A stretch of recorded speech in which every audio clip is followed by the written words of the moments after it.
नमस्कार, मी दीक्षा प्रकाश गजभारे प्रकाश न्यूज चॅनलमध्ये आपले सहर्ष स्वागत करीत आहे। नांदेड जिल्हाधिकारी कार्यालयासमोर समन्वय संघाच्या वतीने मुंडन करण्यात आले। नांदेड जिल्हाधिकारी कार्यालयासमोर लक्षवेधी शिक्षक समन्वय संघाच्या वतीने मुंडन करण्यात आले। शिक्षक समन्वय संघाची मागणी पूर्ण न झाल्यास जलभोग आंदोलन करण्यात येईल असा इशारा जिल्हा प्रशासन आणि महाराष्ट्र शासनाला देण्यात आला आहे।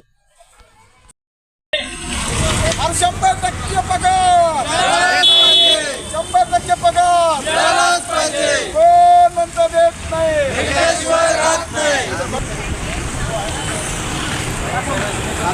मिळालाच पाहिजे, 100% अनुदान मिळालाच पाहिजे। अनुदान आमच्या हक्काचं, नाही कुणाच्या बापाचं, आमच्या हक्काचं, नाही कुणाच्या बापाचं। 100% अनुदान मिळालाच पाहिजे। हे सरकार हाय हाय, शिक्षण मंत्री, हाय हाय, शिक्षण मंत्री करा करा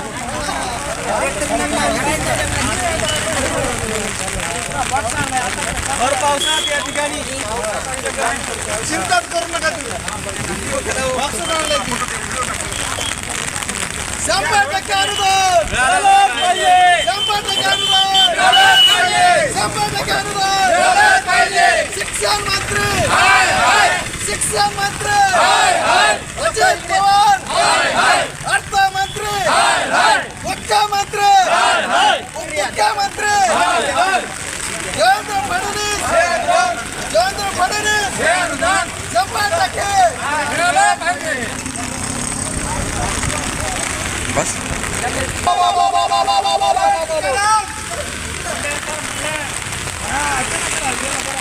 कोण म्हणतंय देत नाही, घेतल्याशिवाय राहत नाही। 100% तयार निघालाच पाहिजे, 100% तयार निघालाच पाहिजे। हमारी मांगे पूरी इकडे नाही, इकडे लावू दे हिंगास कसं काम वाल्या माणसाला माझा कट करू का?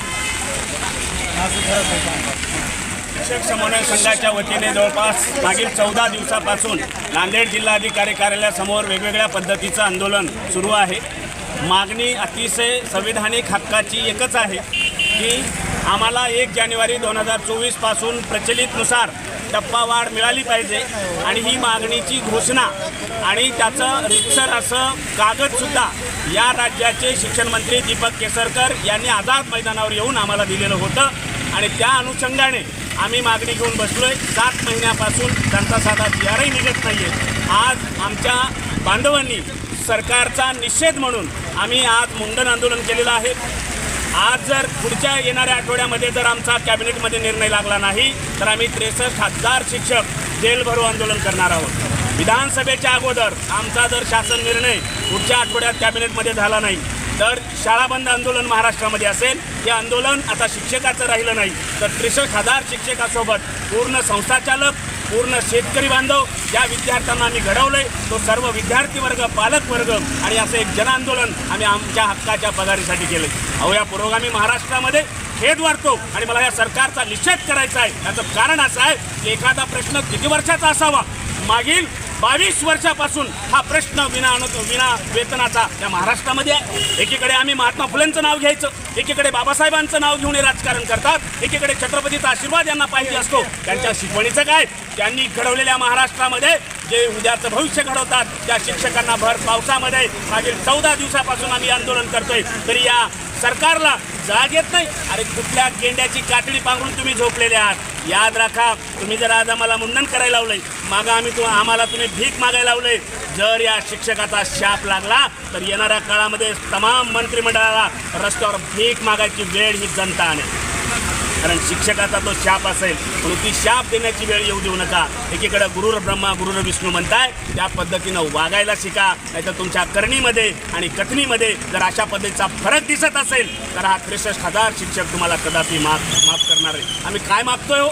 आम्ही काय मागतोय? आम्ही तुमची खुर्ची मागतोय, आम्ही तुमची सत्ता मागतोय, आम्ही तुमचं पद मागतोय? अजिबात आम्हाला काही नकोय। आम्हाला भारतीय संविधानानं दिलेला आमच्या पगारीचा हक्क पाहिजे. आम्ही वेठबिगार नाही आहोत. या भारतामध्ये लोकशाही आहे, या भारतामध्ये गुलामशाही नाही आहे. आम्हाला गुलामासारखं तुम्ही वागवताय. आमच्या बांधवांना आज मुंडन करायची वेळ आलेली आहे. आम्ही आज वेगवेगळ्या पद्धतीचं आंदोलन करून तुमचं लक्ष वेधत आहोत. आता डोळे उघडा, अन्यथा येणारा काळ तुमच्यासाठी कठीण असेल एवढंच सांगणार आहे. उद्याच्या कॅबिनेटमध्ये आमचा निर्णय व्हावा एवढी सद्बुद्धी तो देव तुम्हाला देव एवढीच इच्छा या क्षणी मला व्यक्त करायची आहे.